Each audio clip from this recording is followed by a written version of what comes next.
dumating umanon, nakatunay dalagan, kung sa sumong itagal.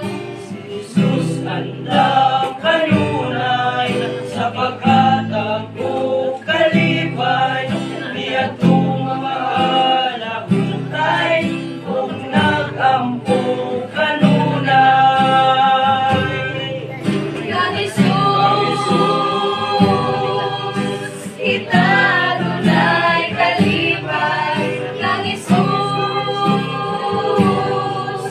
kita makapahulan sa atong mga kabulay.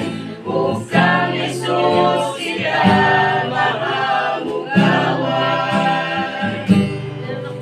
Katong nagmasulukon sa Diyos usab gisulod, tungod sa mga kasalanan nga ilang karon nahutdan. Si Jesus usab bisan niya, sa sala sila ubula.